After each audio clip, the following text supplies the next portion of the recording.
Right, I'm with you. You're with me. So you were telling me. Yeah, I was just saying, I see you're a big champion of Bedford. I used to do gigs in Bedford back in the day. There was one at the Corn Exchange on a Friday Okay. night that I used to comp. And there was another, was it called The Shed? And you'd come over a bridge Oh, and you'd turn right over the bridge and you'd go along that road for maybe half a mile. And it was in a pub along there. It was called The Shed or The Barn or something like that. That was a that's lovely going gig. back a bit. Yeah, Yeah, the two. that is going back a while. Wait, when was this? Is this like 80s? No, 80s. I'm not that old. Late The 80s. the one in the Corn Exchange was quite recent, maybe 5 years ago, something like that. And the one in the Shed would have been beginning of the century, 2001, 2002, 2003, something like that. I'm trying to think what the Shed is, because the two famous It might ones not have been called the Shed. You'd be like, there was lots of great names did it, before there were great names. Al Murray, and I remember doing it with Al Murray one time. Oh, I know. That's the one. That's the one on Castle Road. Yeah, that's right. Basically that's our tiny little middle class part of Bedford. That's like the Bedford's Notting Hill. So if you're middle class and you've got a bit of money, that's where you live, and you've got like a nice little butcher's. You're by the river. There's a good couple of pubs. But the houses there now are really expensive. I mean, there's one road, Bushmead Avenue, where everyone wants to live, and they're over £1 million a house there now. I do remember going to Bedford and expecting it to be rough as fuck, and then going to that gig and it not being, and being happily surprised. You're in the good bit. I also remember, because you'd then go, there was a bit round the back of, like, if you're looking at the Corn Exchange and you'd sort of, you come out of the Corn Exchange and turn left again. I remember parking my car up there one time, and it would either have been a Friday or a Saturday night at pub throwing out time, and it was mental. Yeah, it is. It was one of those war zones, and you're just like, we need another war to send all those people out to fight for us, and we'll conquer the world again. Well, I'll tell you how we've done well is that when we used to have the fast train into London, we were the first stop. The fast train that goes up to like Leeds and Nottingham. And what happened was a lot of people would commute to London, because you can get into London in 35 minutes on the train, but you could afford a house. But a lot of people who lived in London started moving back because they bought maybe a flat in Brixton for 300,000. It was suddenly worth 800,000, and they could come and get a nice house with their kids. So a lot of money came back into the town.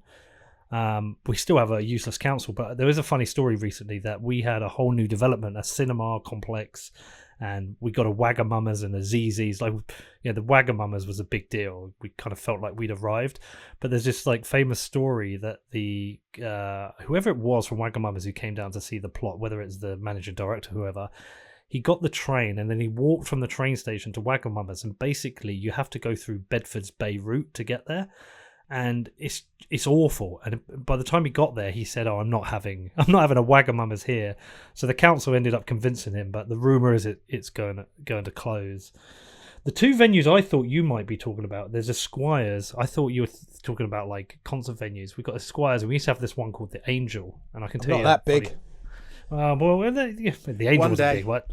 I'll tell you a funny story about the Angel. So when I was 16, which is never used to feel like a long time ago, but actually, what is that, 28? Is that 28 years ago? 38? 26 years ago. 28 years ago.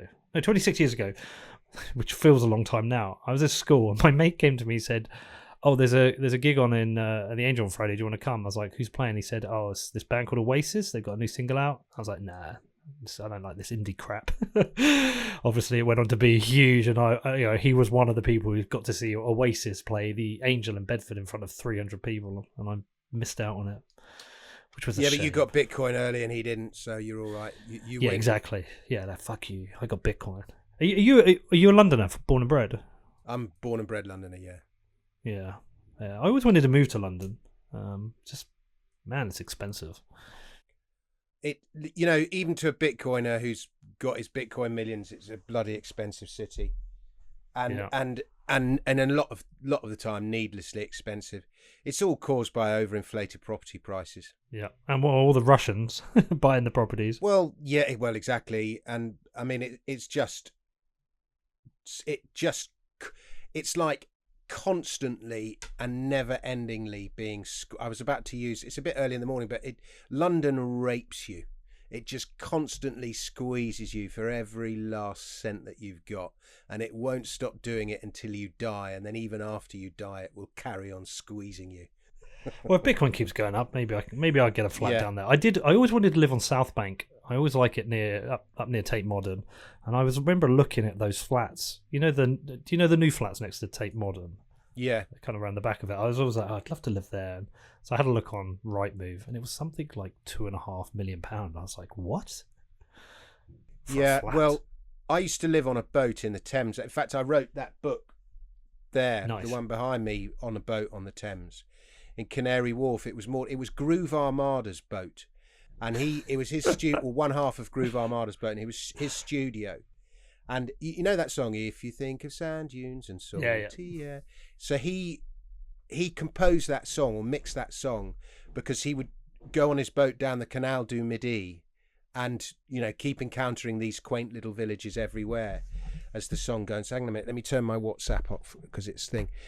Anyway, and then he moved to this. He hated the internet because he felt the internet killed music.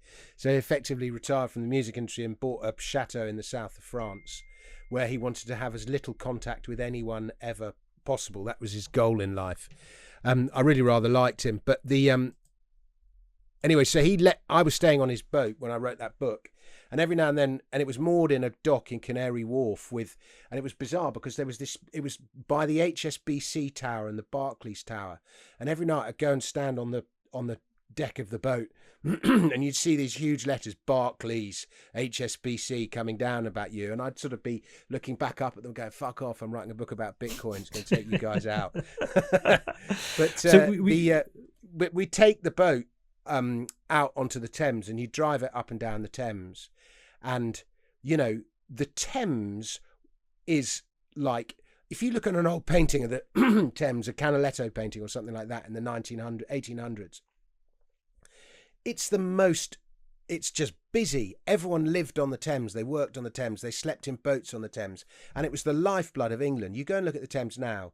It's a total economic desert. Nobody uses it. It's dead. And then they've just built all these flats like the one that you described all the way up at the side. And we actually went on the boat and we went the other way. So we went from Greenwich out towards the tidal estuary. And you have it's just an endless sea of ugly buildings built on either side, flats, overpriced flats. And, all those buildings have been built with no thought for legacy whatsoever. And in 20 years' time, people will look back and they go, how can they have built that stuff? It's so ugly, and it's just grim. But I can't justify the downsizing to a flat. We have a nice sized house up here in Bedford, and Bedford's improving. But if it was a second property, I would like something in London. It's groovy. It's a nice place. I'd rent it. It's a nice place to go for parties and stuff. But London is like, COVID has killed London. It's just dead. I mean, property prices haven't come down, but London is dead. All the atmosphere that was in, I think 700,000 people have left, but it was, and it's 700,000 productive people. The sort of unproductive underbelly is still there, leeching its way through life. Well, you say that. When the last lockdown ended, I went into London and I went into Soho, and it was crazy busy still.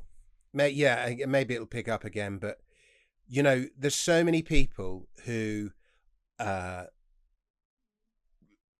remote working has become normalized now, and so they know it's a big city, and Soho is just the best place in the world, so it's always, people are always going to go there to have fun and stuff.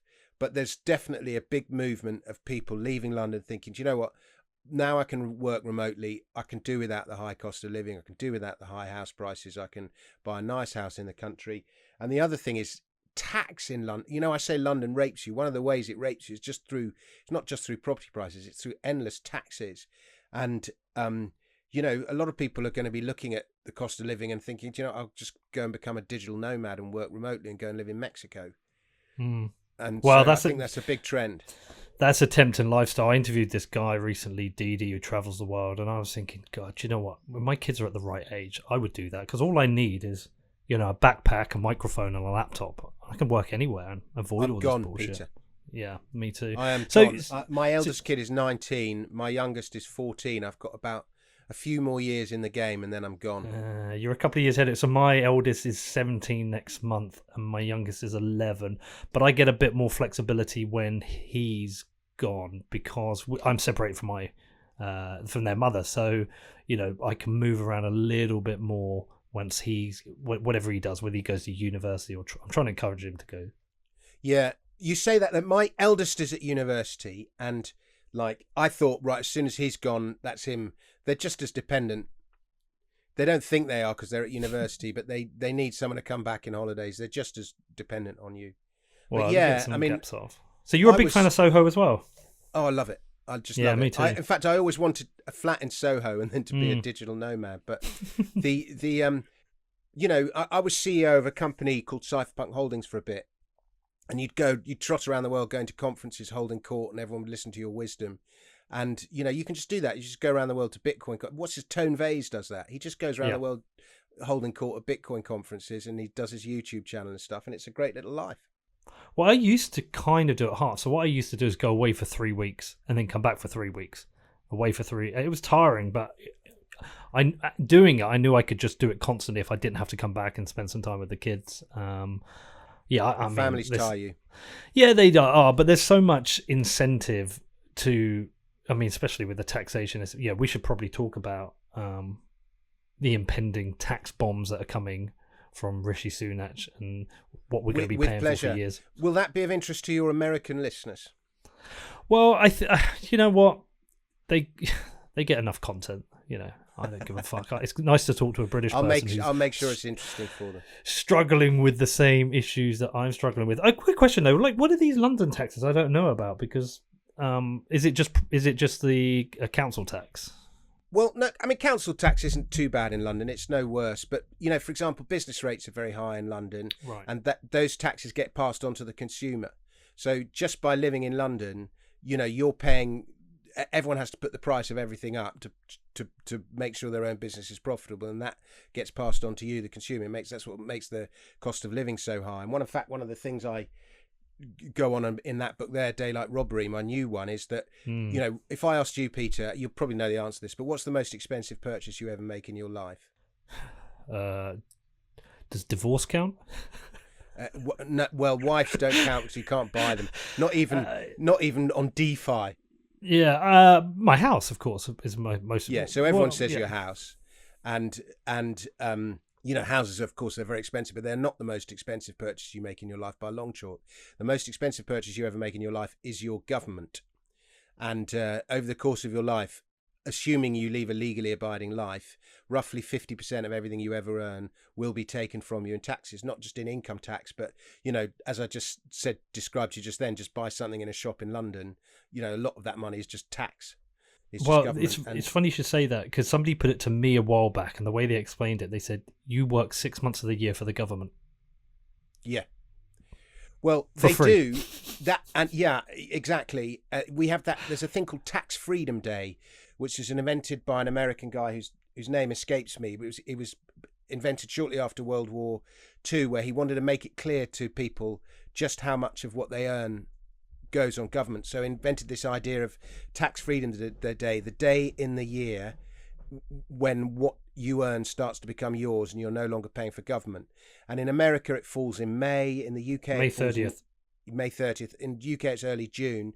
And in France, it's July.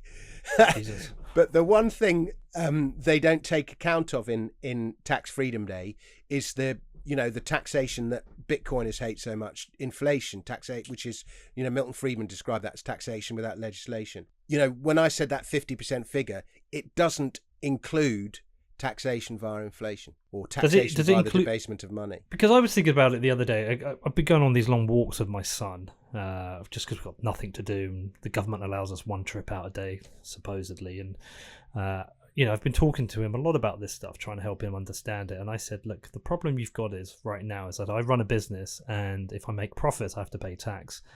And then I pay myself, which I have to pay tax on. And once I've got that money, if I make any investments from what's left over, if those investments make profit, I have to pay tax on it. And then if I want to buy a house with that, I have to pay a tax on that house. And then with that money that's left over, if I want to buy goods in the shop, I have to pay tax. And then when I die, whatever's left over, you're going to pay tax on that. I said it's just a constant attack on the money that you go out and earn. And it's like, I'm not full libertarian. I don't know how many of your shows, my shows you've listened to. Like, I didn't know about libertarianism as an idea until I discovered Bitcoin. And it's made me gradually kind of shed my statism skin. And over time, like, I'm not full libertarian yet. I theoretically love it. And I'm not completely anti-tax. But at the same time, now it's kind of out of hand. And I'm like, what are they spending all the fucking money on? Where's it going? Well, you raise about 5 different issues there. Yeah, let's work through them. The first thing is, whenever I go to a really hardcore Bitcoin conference, I'll often come away full on anarcho-capitalist. We do not need government to provide anything. And then, when I start hanging out with, some of my friends, most of my friends are all social democrat fools. And when I start hanging out with some of them, I sort of compromise a little bit.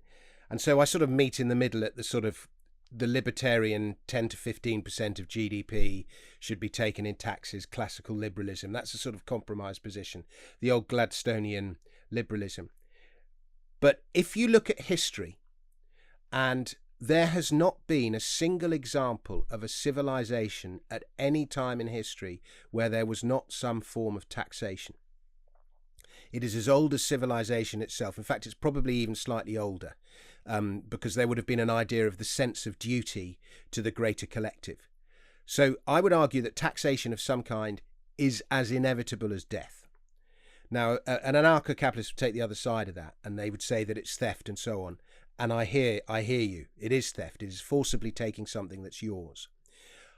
Nevertheless, there have existed societies in history where taxation was voluntary.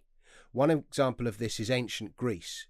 It was considered the duty, and it's interesting how a lot of the words for taxation, things like duty, have this sort of moral undertone to them. But it was considered the duty of the rich in society to share the greater spoils of their earnings with everyone else. And so we had voluntary, but it was not they were not legally obliged or forced to. But what would tend to happen is it was a system called liturgy. And if for example, the city needed a bridge, or it needed a warship, or it needed some games or some theatre or whatever put on, the liturgist would put it on. But not only did he put it on, he would have to carry out the work that himself. So not only did he pay for it, his reputation was on the line. So with his wallet and the reputation on the line, what you tended to see was that things tended to be carried out not just with legacy in mind, with his reputation on the mind, and also because he was risking his wallet, they tended to be carried out at an efficient cost. And so that's why you have these great the Parthenon was built with liturgy. And so that's why you have this great tradition, this great sort of legacy of ancient Greece, because people were building it with so much more in mind. Now, it became a device by which to gain political influence and power. So it was, all systems get corrupted sooner or later, but it was eventually corrupted, and eventually the system was abandoned during the Peloponnesian War. So, you can have voluntary taxation. The tradition of the tithe, where we give a tenth of what we earn to the church or whatever, again, that predates Christianity by a long way. It goes all the way back to ancient Mesopotamia. And in fact, the first written records we have, I'll talk about those in a sec actually, but the tradition of the tithe, where you give a tenth of what you earn, and they think it's a tenth because we have 10 fingers on our hand. It was an easy number to calculate. Again, and you look at a country, in Britain in the late 1800s, that was sort of Britain at its best. Tax was only about 10% of GDP. Hong Kong in the second half of the 20th century, the economic success story of the second half of the 20th century, taxation was never exceeded 14% of GDP. And what's more, they never levied income tax except on the very highest earners. Ordinary workers didn't pay income tax. Most of the taxes came from, or 40% of tax revenue came from land value tax. So, I would argue that tax is inevitable, but it doesn't necessarily have to take the form of income tax, and it doesn't necessarily have to be forced or coerced. It can be voluntary. Let me just tell you about taxation in ancient Mesopotamia, because there's an analogy to Bitcoin here.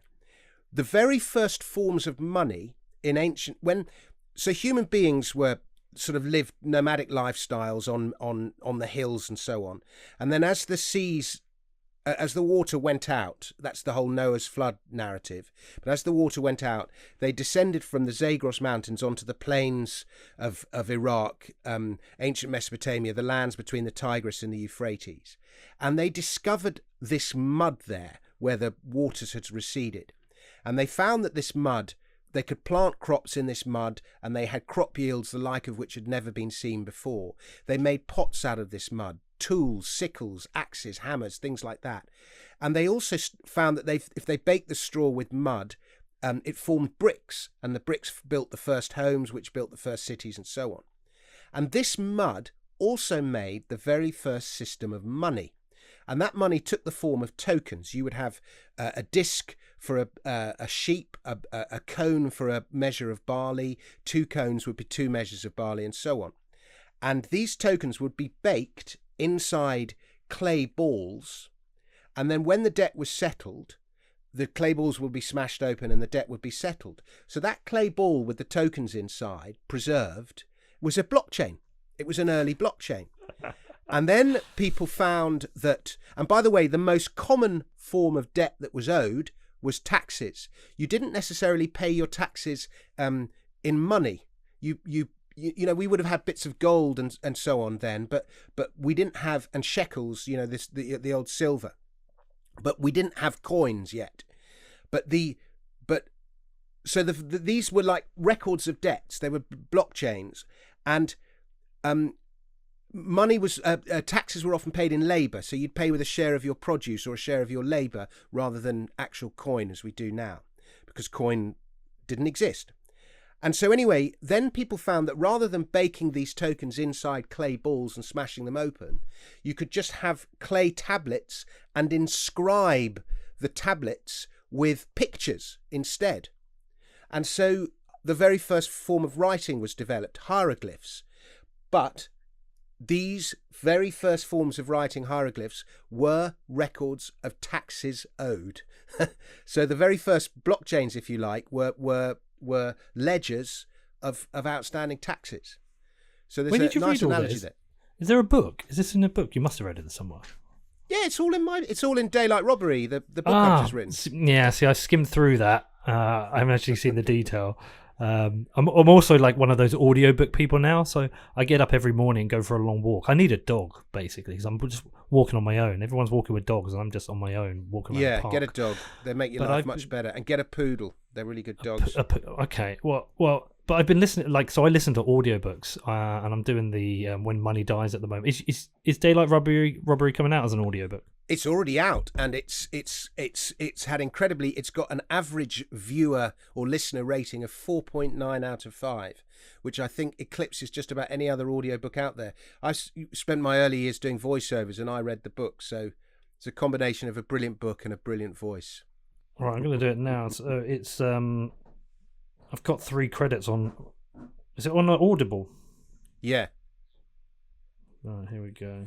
Can I pimp you something else while you're at it? Yeah, pimp me. Yeah, because I've got 3 credits. Okay, so buy Daylight Robbery with one of your credits, and then buy this book here. Look behind me, Peter. Yeah. You see that? The Shadowpunk Revolution. It's funny, right? This, I'm going to tell you about I'm going to sidetrack and pimp Shadowpunk Revolution. Do you mind? No, do it, man. One of the reasons we're seeing this boom in audio is that the human brain, we only invented writing as a means to transfer information over distance and over time. The human brain is actually much better designed to absorb information through the ear.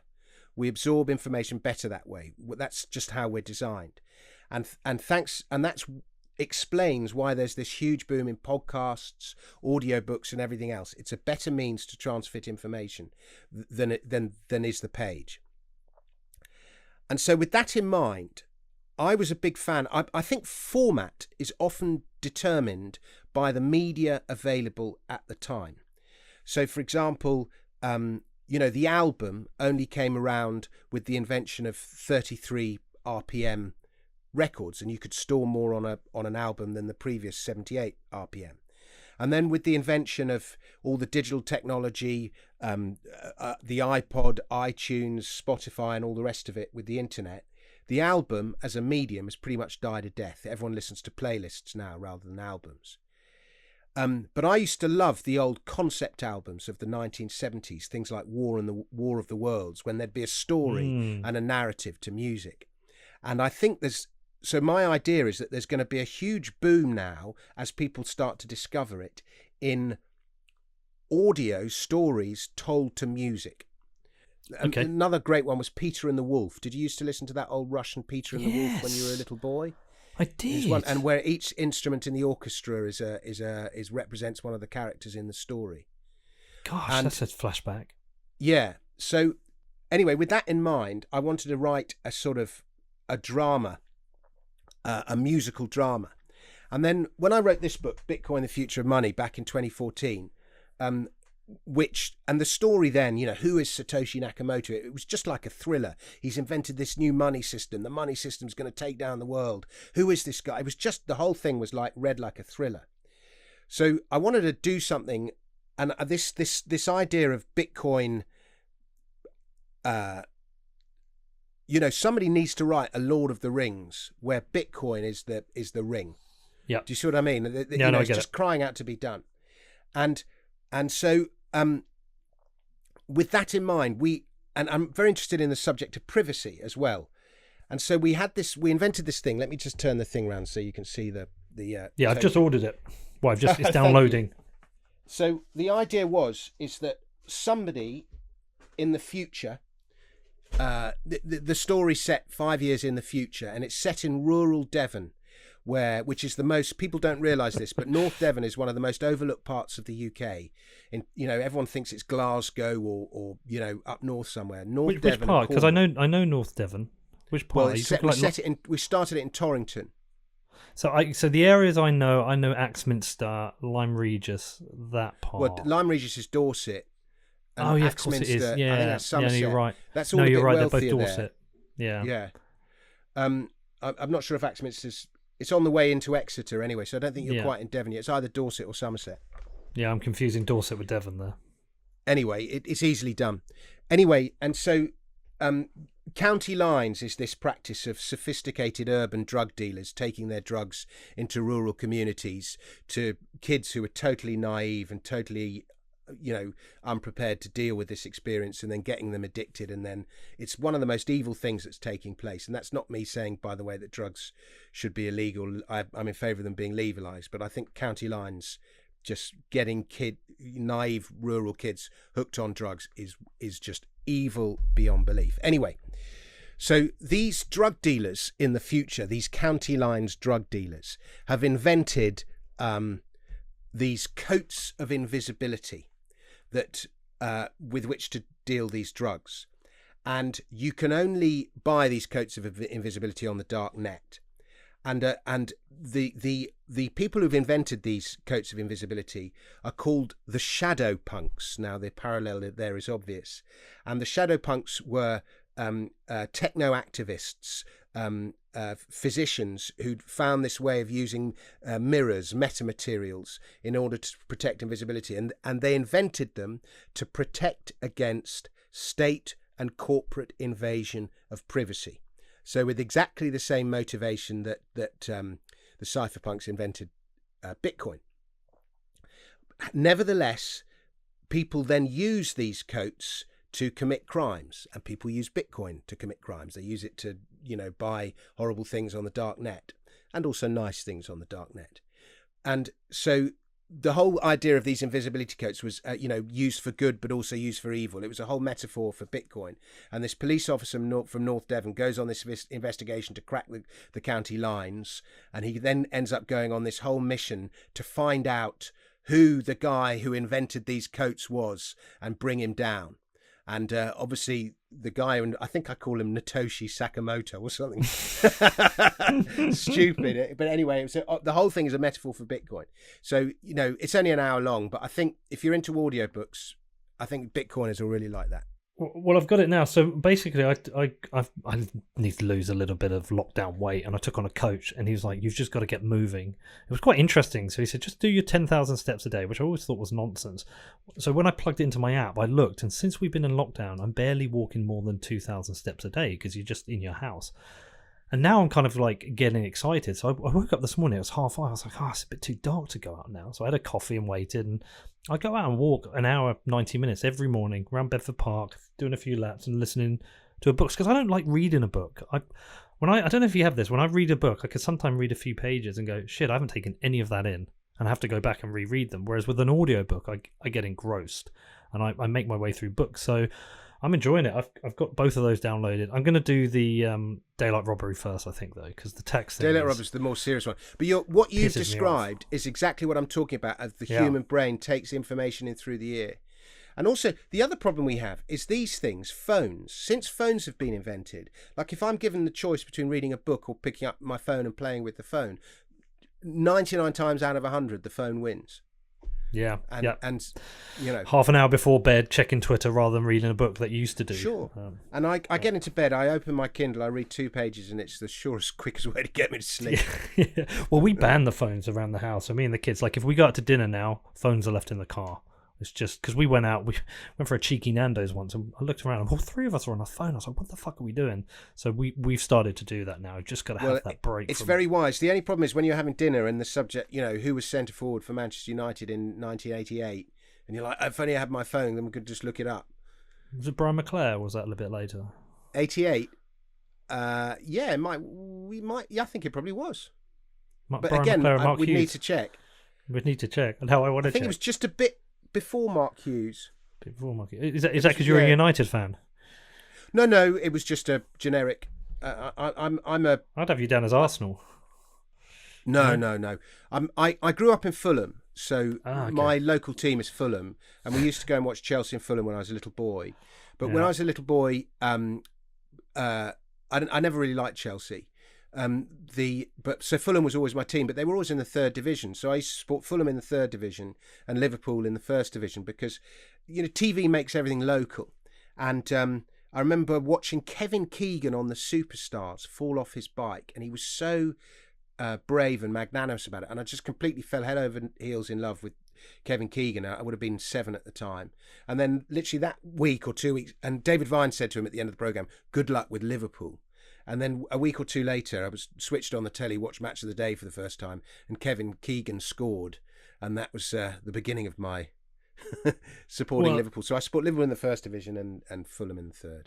Well, I'm a Liverpool fan, but there's 2 funny things you said there that people won't understand. I thought you were a Spurs from America. fan. No, I fucking hate Spurs. I hate. Have you not seen them? I hate them. Oh, I thought that was a love thing. No, I physically can't stand them because I grew up. I'm from Bedford. We don't have a team. I mean, some people support Luton, but that's not for me.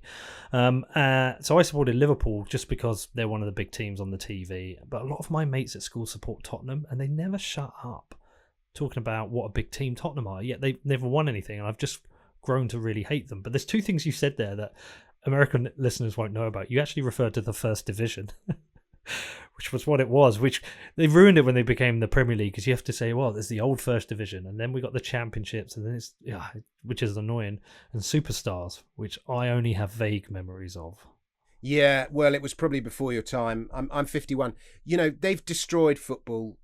I mean, if you look at the terraces and so on, and what an atmosphere was, and football was very political back in the 60s and 70s, and there was a real relationship between the young bucks of the area would go and pay for the club, and there was this real relationship between the club and the area, and you just watch football now with bloody these sound effects imposed. You just realize what a difference the fan makes, and you look at how players celebrate now in silence with nobody cheering. It's COVID's destroyed football, but it's just been so sanitized football anyway. Say again? Yeah, well, it was dying before that. So one of the things I struggle with now is that you don't have the characters.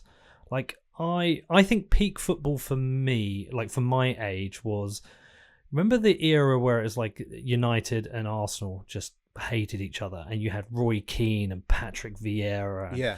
you had those real battles, Ruud van Nistelrooy, and they all hated each other, but there was those real characters at play. Tony Adams. Remember, like, we don't have characters anymore. We've essentially eradicated the real characters in football. Now we just have a bunch of athletes. Well, that's certainly true. I think there's another dynamic there, though, which is how stuff goes. You watch the journey from stuff becomes reality, and then gradually it becomes history, and then it turns into myth, and then it turns into legend and heroes and all that. So, at the time, I can remember that was a great era. That Arsenal Man United, it was a great era. But at the time then, people were moaning about too many foreigners in the game. It wasn't as good as it was in the 70s. Do you remember that time when Don Mackay held up Billy Bremner? If you look on YouTube, watch Liverpool play Leeds. There's like 5 minutes of clips. Liverpool play Leeds in, I think it was the 75 Charity Shield. And it's just the two teams literally kick the shit out of each. It's not even football. It's just like violence with occasional ball thrown in. And, Keegan got sent off, but he was absolutely shafted. It was a terrible decision. And it's just one of the great, Billy Bremner's kicking the shit out of Keegan, and it's just great. And everyone would have been, when Man United were playing that, they would have been pining for that then. And now we'll probably look back and, the gods will be Mohamed Salah and Kevin De Bruyne and whatever. Yeah, so I did the search, and as I got to Leeds, it brought it up, Charity Shield 74, which is quite funny. But that could be this privacy thing you're talking about. It could have been you saying it, going down the pipes, YouTube already knowing that's what I want. Oh my God. That's just happening all the time. I know. Like last week, I was walking my dog last week, and occasionally I get blocked ears, and so I googled an ear suction. I saw the cleaner. video, man. Oh, have I talked about that? Yeah, so I saw that on your video on your Twitter. That one didn't worry me. I'm like, yeah, I expect that. You do a search, they share your results. It's fine if the it's one being that worried used to me, sell you stuff, but what else is it being used for? Yeah, no, I get that. I mean, we can go into that, but I think the one that worried me is you had a conversation with your daughter about Timberlands, and Oh yeah. you've not done a search online. You've just had and it's like your phone in your pocket's picking that up and goes, ding ding, he wants some Timberlands. That's the one that weirds me out. That because that must mean my phone's like recording me yelling at my children to do their for sure it homework. is. And if you've got an Alexa, that's listening like all the time. If you listen to, I did a thread about it on Twitter, I don't know, about a year ago, but loads of people posted examples of similar shit that's happened to them. It happens to everyone. And, it gets you, and there's so many leading, like, for example, if you look at there's lots of threads on Twitter about architecture, and people post pictures of nice old buildings. And if you're the sort of person that looks at those pictures and likes old architecture as opposed to brutalist modern architecture that, I was complaining about by the river, but if you like the old stuff, it inevitably means apparently that you're right wing and you'll vote Conservative and whatever. Whereas if you like them, don't mind the modern brutalist stuff, it tends to mean that you're left wing. And there's a really Seyfried would agree with you on that. Well, I mean, it's not. The point is that algorithms can detect your political principles by the things you do that have nothing to do with politics. But there is that alignment in Bitcoin, right? Is that they talk about that time preference. Like if you're a Bitcoiner, you have a low time preference, therefore you appreciate modern architecture. Actually, I saw it when I went out to, where was I? I was in Latvia, in the center of Latvia, and just walking around and seeing, was it Latvia? Yeah, it was. The buildings, the structure of the buildings, looking at just the fascias, the ornate decorating of the fascias when they built these buildings hundreds of years ago. But then, like Seyfried extrapolates it to like modern art. So if you like modern art, then you've got a high time preference, and all modern art's bullshit. And the difference between Tate Modern and Tate itself, I don't buy into all of that. Well, I haven't actually read Seyfried's stuff, so I don't know, but I'm sure he's right. There's definitely you can tell you know, in the same way you could tell what tribe somebody's in by the clothes they wear. You know, you could tell a mod, and you know what mods think by the fact that he's wearing his jeans in a certain way or whatever it is. But you know, by the things you like, by the things you buy, like there's one, I can't remember what it is, and there'll be some guy listening who'll know better than me, but I think Facebook can ask you 5 questions, and by those 5 questions it can make more accurate decisions about you than your wife can.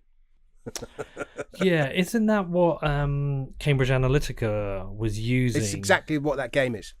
Yeah, so they know how they could politically influence you, but I don't know how we get away from this. Like, I just don't know how we get away from this unless we... Well, you've got 2 choices. One is you just swallow it, and you just go, it's what it is.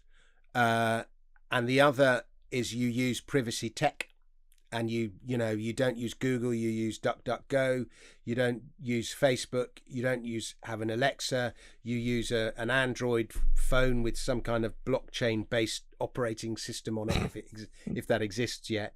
But the problem with privacy tech is you make sacrifices. You know, Google is a better search engine than DuckDuckGo.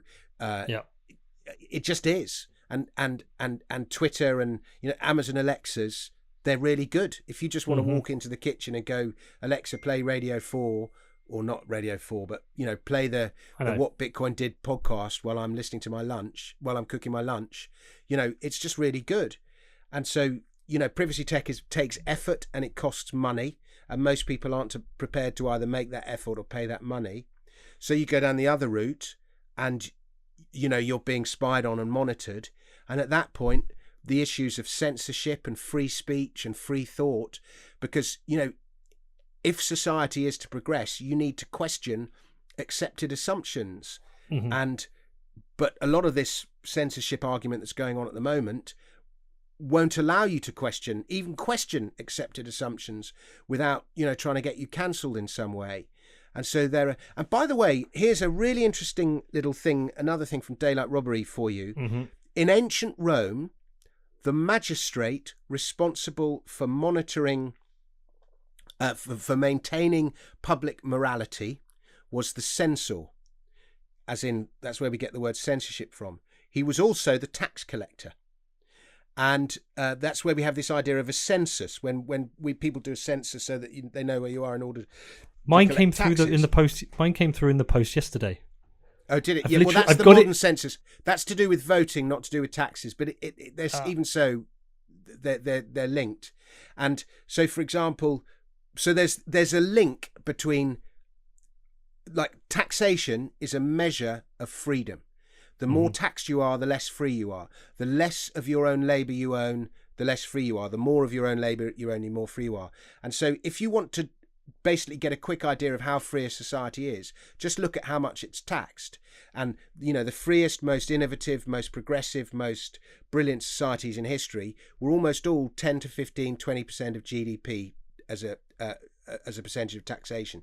Early Rome, ancient Greece, Britain in the 1800s, America about 50 or 100 years ago. And then you look at the worst society, North Korea, you know, an ordinary labourer owns none of his own labour. And so, and by the way, you know, and a slave society is even worse, because the slave doesn't even own his own body, let alone his own labour. But, and you know, slavery was a reality of the world until the 1800s. It still is a reality in certain parts of the world. But so when I say, you know, ancient Rome or ancient Greece was wonderful, it was for the people that were citizens, but for the slaves, it wasn't quite so good. But anyway, but, you know, machines ended slavery. But coming back to this thing, so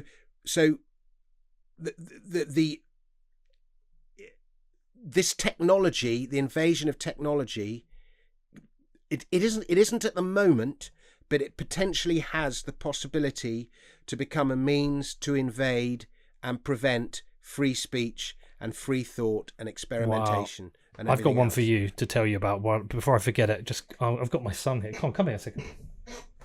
Say hello to Dominic Frisby. Hello. So he's, because we're working from home and he's doing schooling in the next room. I heard him having a bit of an argument with his teacher the other day. Yeah, you can't hear it, but bear with me. And I was like, what was that all about? What's that lesson? It's like sex education. But what is it called? HPS? No, but that wasn't my lesson. No, what was... but what is... PSHE or something? PSHE, this lesson they have. And I heard him arguing. I was so proud of him because he came back and said, correct me if I'm wrong.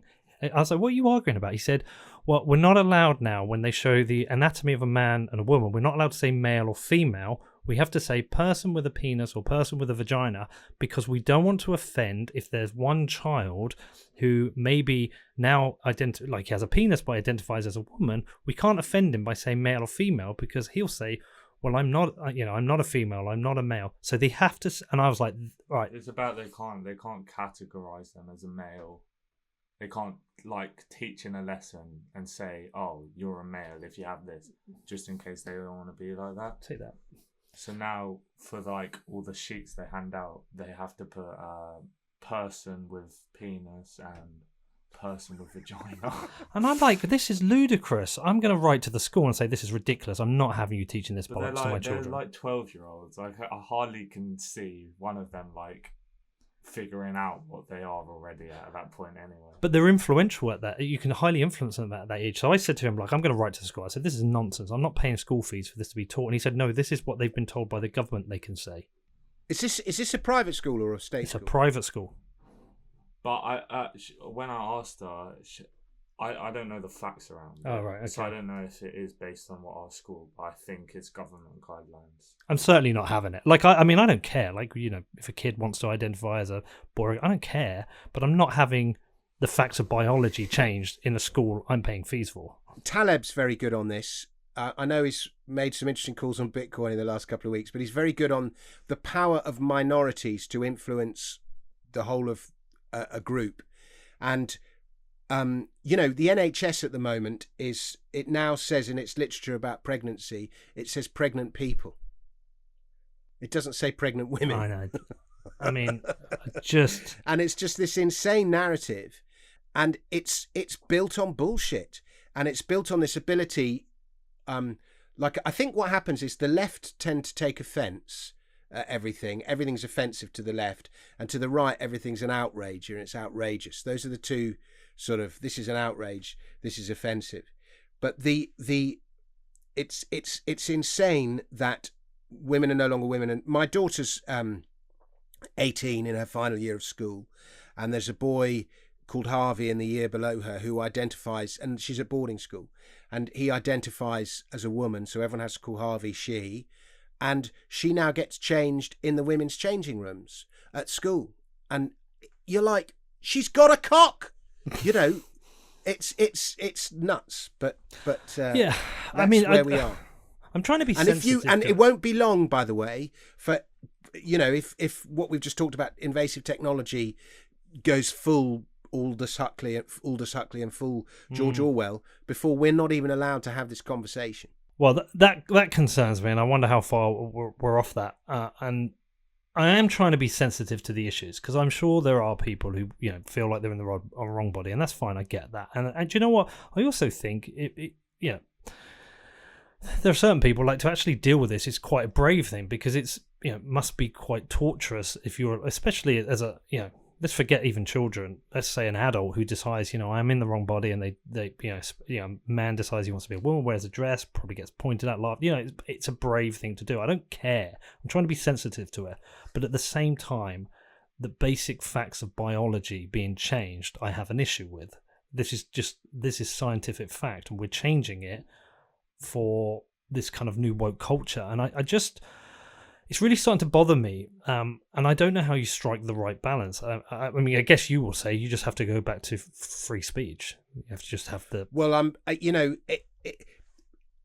all these things boil down: free speech, free markets, free choice, movement, low taxes, free movement, and it again, it's Bitcoin solves this, because the government wouldn't have the power to impose these narratives on the education system. If government was less involved in education, which it would be if it didn't have the power to print money, and so on and so forth. So they all come back to the same free narrative. Yeah. Can we get there though? Because I sometimes look at the US as being one of the, in some ways, one of the freest places. At least they have First Amendment protection. But it also seems to be like the biggest shit show there is right now. So, like, can we get there? Yeah, how do we get there? Like, because I hear all the libertarian arguments, and I hear all the free market, and I theoretically I agree with all of it. I just sometimes work in practice. How does this play out? Well, I'm not entirely sure, but this is a dance that has gone on again since forever. And as the new technology develops and the new means to impose the dance go on, but there's just, ever since ancient times, there's been this battle between those who advocate freedom and free speech and experimentation and free thought and all the rest of it, and those who would impose their narrative and restrain your freedoms. And it's an endless dance, and in some countries some places win, and in other countries in other nations, and also to where they are in whatever the evolution of the cycle. You look at ancient Rome. The Roman Republic was a brilliant civilization, and then the Roman Empire was a very decadent, so that each one goes through its own little cycle. And we're just going through another one of those cycles, and in some places freedom, the free thing will win, and in other places it will lose. What America has going for it that no other country has is this thing where it's got the 50 different states competing with each other. And so if the laws get really stupid in one place, for example, California or New York, people can do what Elon Musk did and just go to Texas. And Texas, I believe, has pretty much opened up coronavirus. Well, they have. The governor's just removed the face mask mandate, opened up businesses. I think they've even mandated that by 15th of March, schools have to be open. Yeah. But so, or you can do what Florida did, have no income tax in Florida, or very low levels of income tax. The problem is there is still income tax at the federal level. But America at least has that thing where, so it's a bit like, if you go back to Renaissance Italy, and you had the city-states in Renaissance Italy, if one of them, Florence, got really corrupt, then everyone can just go to Venice, or if Venice got too bad, then they can go to Genoa.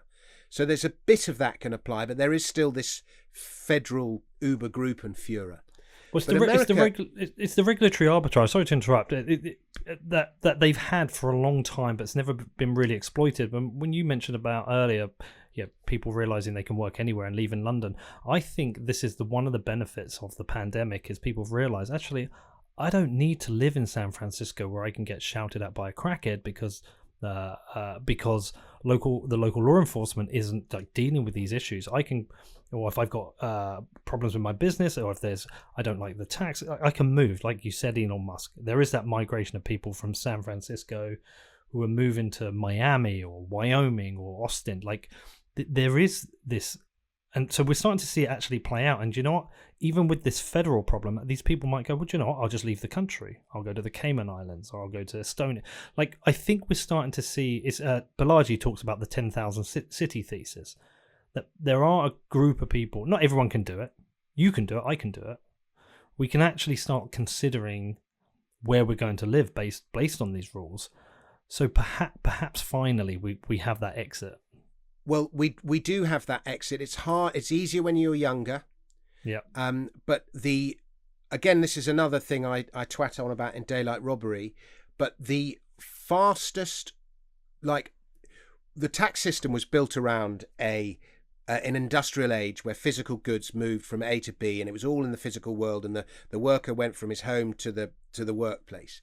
And that's how the whole tax system's devised. And it just hasn't been able to cope with the rise of the digital economy, where, the IP's in one place and the product's delivered in another, but the good is manufactured. It just hasn't been able to cope with.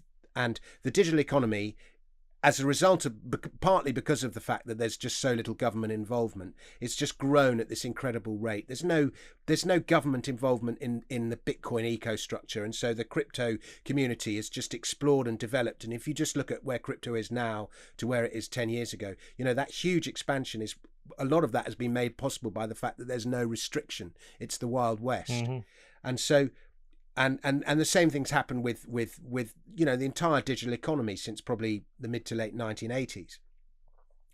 And it used to be that non-dom status was the preserve of the very rich. But technology has now made it possible that anyone can be a non-dom. And governments around the world, the largest source of tax is income tax. 50% of government revenue derives from income tax, where, you know, a person had a fixed job. He had that job for 10 or 20 or 30 years. The taxes is deducted at source. It works. It's an easy tax to collect. But with the rise of the gig economy and freelance workers and contingent workers, it's much harder to collect taxes because you have to collect taxes after the event. And that relies on, you know, so people find all sorts of expenses to write off against their tax, or they don't declare their taxes properly, either deliberately or through accident. But one way or another, they end up paying much lower levels of tax, and it's harder for governments to collect. So that's going to put a lot of pressure on, you know, the rise of the contingent worker. Now, the estimates are from Ernst & Young that by 2030, so 10 years from now, half of the workforce in the USA will be contingent, freelance. Wow. That's a huge number. And COVID has accelerated it. Remote working, you know, I can do, like, I've always been Mr. Freelancer, but so maybe I'm not a good example, but, you know, I can do a bit of comedy. I'll do a Zoom gig this evening. I'll write a song this afternoon. I'm doing your podcast now. I'll write an article later on. That's 4 different jobs. And, you know, loads of people moonlight. They just do that. People are entrepreneurial. They want to earn as much money as possible. So we're just seeing this huge rise. Now, of those contingent workers, a lot of them will go, oh, well, I don't need to live in London. I don't even need to live in New York. I don't even need to live in San Francisco. And a lot of them start working from home, or they go to in the old days, you could go to the cafe and start working from there. And then you go, like, I phoned up a friend of mine who's a solicitor, and he had this stupid background on his Zoom thing. And I was like, well, why have you got a spaceship as your background? And he said, oh, I don't want people to know where I am. So I said, where are you? And he said, I'm in my house in the south of France. And I said, how long have you been there? He said, we went here last February and we haven't come back. And, you know, this is a solicitor who's supposed to be operating a London practice. And so he's just gone, do you know what? He's gone to the south of France because it's nicer. And you know, taxes are only going to go up as a result of all the government spending in COVID, whether it's through inflation or debt, or which are all forms of taxes, or just, you know, regular VAT. And we saw yesterday, you know, he put corporation tax up from 19 to 25%, Rishi Sunak. And people say, oh, that's only a 6% rise. It's 6 percentage points, but it's a 30% rise. You know, and that's lowest in the G7, though. That's what it's claiming. Only just. Only just. Yeah, I mean, that's just bullshit. And apparently everyone in Ireland's like, hooray, you stupid plums. And so, you know, corporations will go to Ireland, like they keep doing. And Irish people, the Irish will benefit from that. But loads of workers are going to go, like Greece is saying to people, if you come to Greece, all you have to do is buy a house in Greece, and I think it's 90,000 euros or something like that, minimum spend, and you can become a Greek citizen. And Greece has much lower levels of income tax than other places in the world, and it has a rich tradition of not paying any tax at all. And so you know, so people are going to go to Greece. People are going to go to Cyprus. I was on the phone to Raoul Poole the other day, and he said he's so many people are trying to go to the Cayman Islands at the moment. He's trying to sell it to me. Oh, is he? Okay. Yeah. So there's a big there's just you will see, and there's a guy called, what's his name? Peter.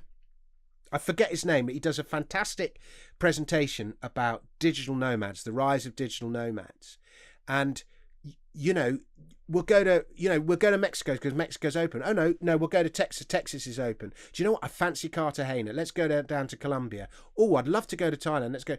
And so you see the rise of this new digital nomad, and so the global population in 2035 will be about 9 billion, of which about 6 billion will be workers. Of that 6 billion workforce, if Ernst & Young's projections are right, roughly half of the global workforce will be freelance, one way or the other, which is 3 billion workers. Of those 3 billion workers, 1 billion will be effectively non-domiciled. They'll be digital nomads. And when you go from one country to the other and you don't spend more than half a year in any given place, it becomes very difficult to actually it just becomes, it's just a nightmare knowing who to pay tax to. Even if you want to be compliant, who do I pay tax to? Where it's just a nightmare to work it out. A lot of people just go back to their original country of birth, but a lot of people feel no loyalty to their original country of birth because it's the shit taxes and the cost of living that drove them to leave in the first place. Exactly. Of these digital nomads, of these 1 billion digital nomads, already over 50% of digital nomads transact in the crypto economy. So they're all going to, and that's only going to grow. If I'm paying you, and if I'm in Cyprus and you're in Texas and I've got to pay you to do a job, or I want to advertise on your podcast or something, the easiest way to pay you is via crypto. It just is. It's the money for cross-border payments. The internet is borderless, so is crypto borderless. And so more and more people are going to use crypto. Crypto is hard for governments to taxes and regulate, almost impossible, in fact, because the point of it is apolitical. And so you just see this huge rise in this huge workforce, and everything that Lord Rees-Mogg said in Sovereign Individual. I was about to say, this is just the sovereign individual. It's pure sovereign individual. And you're going to get these two classes of people in the future. You're going to get these sovereign digital people who flit from country to country. And if Colombia starts getting really arsy about its taxes, fine, I'll go to Thailand. If Thailand gets arsy, I'll go to Texas. Whatever. And so that will force countries to sort their game out and become more compliant. And already there are cities in China that are being designed specifically to accommodate sovereign individuals to attract this new workforce.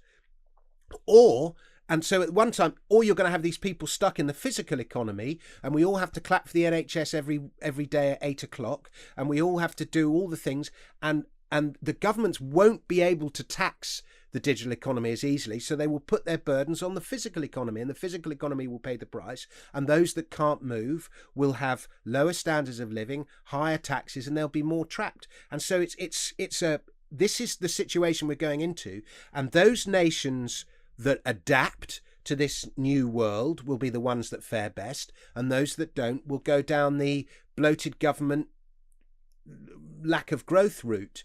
And America, coming back to the original premise of the question, is caught between the two. It sort of has digital nomadry between states, but there is this really powerful statist narrative, and I don't think it's the majority view, but as Taleb's shown, it doesn't matter if it isn't the majority view, that is taken hold. So you've got this transgender health secretary, and Rand Paul's trying to tell her that men and women are different, but no, it's my right to be a woman or whatever. But and you've got this Cortez AOC, whatever her name is, and this powerful left-wing thing, and the Democrats are in power, and they've now got control of Congress, and they are very much prone, susceptible to all these narratives, and the technocrats like these narratives because it enables them to increase government control. So it's this, as I keep saying, it's this dance that's gone on since the good of time, but this is how the new dance is unfolding. And those that can become digital and become nomadic and not be bound to one state, I can only advise you're going to have a much better life that way,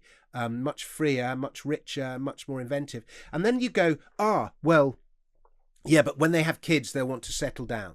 They'll want one place. Yes, they will want to settle down, but now we're seeing technology solve this, where we're seeing, I know a guy who's trying to raise money at the moment for like WeWork, but for schools. So you become a member of WeWork, and while you're in Colombia, you send your kids to WeWork, WeWork University in Colombia.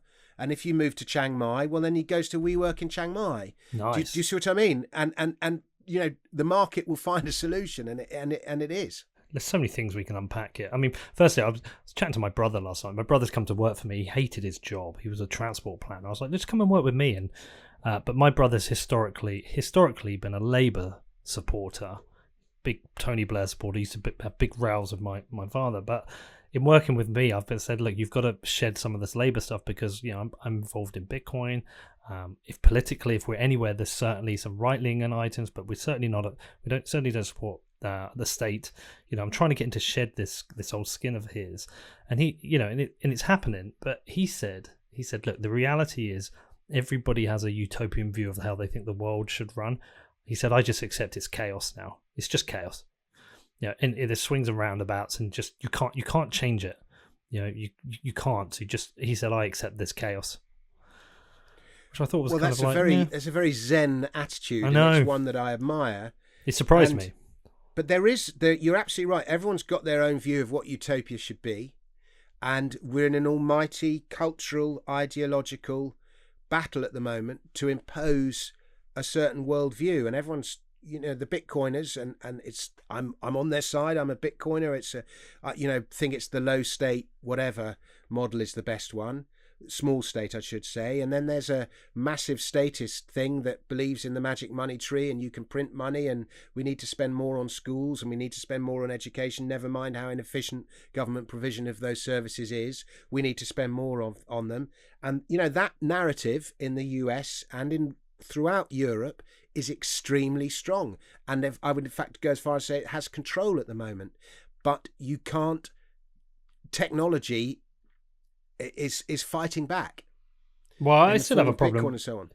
Like, even with education though, and even though my children are in private education, I still think it's shit now. Like, all I think is it's a better quality of teaching, but it's and good access to the arts, which I'm really glad about. But still, it's still crap. What they're teaching is still crap. It's still outdated. I was watching the Billie Eilish documentary with the kids last night on Apple. I'm not sure if you've seen it, and it's quite fascinating. It's sad because this girl obviously has depression issues, which is really sad, and she's thrown into the limelight. But partway through it, she talks about that someone's interviewing her, talks about schooling. She's like, "Well, I've never been to school. I was homeschooled."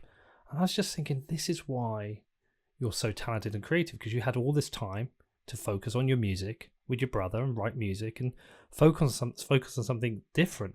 Whereas I'm just lost with my children about a lot of the things they're being taught is just an absolute waste of time now. But certainly my ex-wife wouldn't be keen on them leaving, and my son's too old to leave now anyway. He's in his A-level period. Well, I'm just saying, like, he's got 1 year to go, and he's got... Get him out. What now? Put him out to tomorrow. I say this in my other book, Life After State. I advocate. I do a whole chapter about the history of education and how bad education has become. And you teach a subject like chemistry, and you teach the whole thing in theory, and it's completely divorced from reality. And kids are like, "Why am I learning this stuff? What's this got to do with the world?" But once you actually if you just a lot of the evidence, there's a whole movement of people that they don't even teach their kids anything. They just go about their daily lives, and the kids just learn by doing. And you learn basic maths just by going to the shop and buying something and doing your adding and taking away, or going to the market and buying a pound of apples or whatever. And the same thing happens with physics and languages. You don't formally learn a language. If you want to learn French, we'll go and live in France for a year and you can learn French. It's done generically and naturally. I'm not necessarily advocating that, because I think there's a definite place for formal learning. But and now since the rise of home education this year, now 10% of families apparently saying they're not going to send their kids back to school.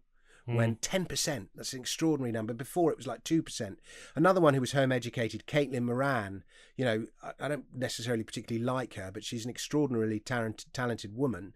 And, she's a product of home education. And it makes you focus on what you're good. It makes you focus on what you're interested in, and once you do what you're interested in, it no longer becomes work then. It becomes, I only do jobs that I'm interested in, and they're not work because I'm interested in them. And so, but the reason I say get your son out is my son, who was in his final year of A-levels, we had this ridiculous run-in with his maths department. He was quite good at maths, right? He wasn't like, the next Alan Turing or something, but he was quite good. And given that his mother and I are both pretty much mathematically illiterate, it was organic. It was natural. It wasn't because he'd had it imposed on him in the family. And he got an A-star in his GCSE, and they put him in the top set of his school. And his school had imported all these, they had a deal with Asia, and they'd imported all these Chinese, Korean kids who'd all been hot-housed, were all mathematical geniuses, and had all done the course already and were correcting the teachers. And it was like my son and all these Asian kids. And he just totally fell behind, fell out of love with maths and wanted to give it up. And I was like, no, you were good at maths. You shouldn't give it up. And maths is really useful. Anyway, he ended up getting an E in his end of year exam, and they said he had to repeat the year. And I'm not fucking having him repeating the year. And we got a tutor in, and the tutor started teaching him a little bit. And the tutor said, no, he's perfectly good. He picks it up really quickly. He'll get an A in his A level. And we were like, really? And anyway, then he had to do these retakes in August, and he failed those, having worked really hard in the summer. And then the maths department were real arseholes about it. And then we found out that they'd set him twice as many questions as they should in one paper. There'd been a cock-up. And so... and then I discovered this, and I pointed it out to the teachers, and there was a huge apology, and they said, "Oh, sorry. In that case, we're upgrading him to a B." And then by this point, my son was like, "Please don't send me back to that school." And this was like 2 days in September, 2 days before the beginning of term. So I thought, all right, I won't force you to go back there. I went on a website called Tutor Hunt and found him some tutors. In the meantime, while we tried to find him another school. And the 3 tutors were all 3 kids from the local university, King's University up the road in London, who were all looking to supplement their university studies by tutoring. And they each charged 25 quid an hour, and they were like the best ranked tutors. They had the equivalent of Amazon 5-star reviews on Tutor Hunt. They were the best ranked tutors. And we had one kid teach him maths, and one kid teach him geography, and another kid teach him economics. And then after a couple of weeks, and they came to our house, or my son went and met them in Wetherspoons, and they did lessons in Wetherspoons, or he went and met them in some cafe, and my son got a taste of the university. He was going around the university because they had some of the lessons, and he was mixing with the university a little bit. And after a couple of weeks, I thought, actually, do you know what? This is better than school, and it's costing me less money. So I just carried on with it, and I didn't bother trying to look for him another school. We just carried on, and then we found some local exam centres, and he did his exams through the exam centres there, which were a bit of a shit show, I have to say, but nevertheless he got through, and he got his grades, and he got an A in maths, as the guy said he would, and he's now at Bristol University doing economics, which is, perfectly respectable university. And so, there's no reason why everyone can't do the same. Well, I mean, there's a slightly not different... everyone, but those that have the means. There's a slightly different complexity in that he does the art, so he's got access to this art department, and he's also doing drama, so he's working alongside other kids. Okay, producing pieces. Yeah, and that is a different scenario. If he was doing just the academic subjects, I did try and get him into a creative school, but I am also at the same time with my daughter thinking, I know you don't enjoy school. She doesn't enjoy any of the lessons. Look at Rochester International College. Okay. I had the same thing with my daughter and my eldest daughter, and for the exact same reason. I didn't want a home educator in her final year, partly because we drive each other insane in the house, but partly because she was doing art subjects. And you can do all your A-levels in a year there, Rochester International College, and it is... Well, she's 11, so it's a bit young for that. Oh, okay. Well, okay, so, but just look at it anyway. Even for, it starts at age 8. It is the best school ever. Well, I'm just thinking, she's 11, so she's going to qualify in 7. Yeah, she's going to leave school in 7 years. God knows where we're at in terms of the world right now. In 7 years, I know she doesn't enjoy the work. She's sat there, she's not enjoying it. Just like my youngest son's 14, and he's going absolutely spare. Yeah. And she did the other. This is really sweet. So it's a funny story. So we finished watching that film last night. We watched it in 2 parts because there's an intermission. And afterwards, my son said, "Tell Dad the song you wrote." And I was like, "Yeah, what? Tell me." And she was like, "No." And she got all embarrassed. And he was like, "It's really funny, Dad. 4 years ago, I wrote a song, and she's just written one. She's written the lyrics." I was like, and he said, "Look, I'll read mine." His was all right. It wasn't great. She wouldn't do it. And I was like, okay. So I had to rap to her as like as a deal. I was like, okay. Well, when I was 17, I was in a rap band, as you do when you're white and middle class. I joined a rap band, and so I had to rap for her. And then eventually she gets out and she reads it. And honestly, we'll meet up one day and I'll show you what she wrote. And it kind of blew me away because it had structure and had emotion to it. And I was like, you've sat there and you've watched this story of this girl's career and you've been inspired and you, off your own back, have gone upstairs and you've written something. That's more important than any schoolwork you've done. This is something that was a bit of passion to you. Yet every day I'm getting you up for school and you're like, oh, and you sat down in front of your laptop, speaking to your teacher with the other teachers, and you can't wait for it to be done because you want to go and do something else. And it's just a real eye-opener to me that we're definitely handling this all wrong. Do you know what a lot of that is? And again, it comes back to this tax thing I keep harping on about. It's because she did what she did on a voluntary basis. Yeah, there you go. You watched the Billie Eilish film together on a voluntary business. You were inspired and you were educated by it, and so everything was done voluntarily because you were interested. Whereas when you're at school, it's not voluntary. You're told to do this. It is imposed on you. And as soon as you introduce that dynamic, some kids don't mind. Some kids will respond anyway. Some kids will be like, well, I'm interested anyway. But there are others who that process of forced learning is far less effective than voluntary learning. And the same applies to taxes. Well, that leads me to another question then, because you said your son is studying economics. Was it Bristol, did you say? Yeah. Yeah. You've obviously talked to him about the Bitcoin thing. Yeah. Well, I studied economics at A-level. He buys weed with it. Good lad. Well, I hope he shares it. I studied economics at A-level. You have to nick it from him. So I studied economics at A-level, and I was taught micro and macroeconomics as two separate kind of subjects, and the macro world was very much based on Keynesian theory, which I've come to study Bitcoin, and it's like, well, that's all suddenly bullshit. So is he going into economics as this kind of rebel Bitcoiner / Austrian economist, and in there is he debating or arguing it? Like, how's he handling? No, he isn't, and I have to say he finds it boring as hell. And he's absolutely hating it, particularly the maths that they teach him, that sort of economaths, which isn't real maths. And so I'm not sure how long he's going to last, to be honest. Yeah. And if he can find something else that interests him, I'll encourage him to do it. He's heard me ranting at the dinner table about, relentlessly about anything to do with free markets, free this, free that, free money, and so on. And, before I was a Bitcoin bug, I was a massive, and I still am actually a massive gold bug.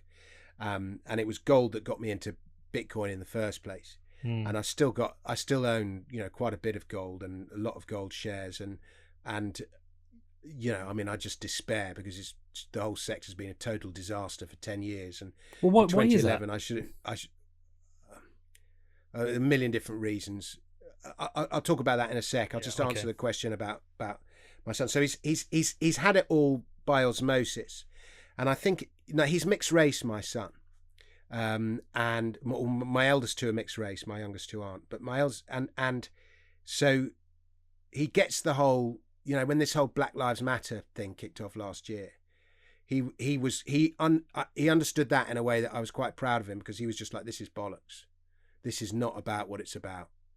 And he looks around him at the sort of social hierarchies of Southeast London where we live, and he's just like, this is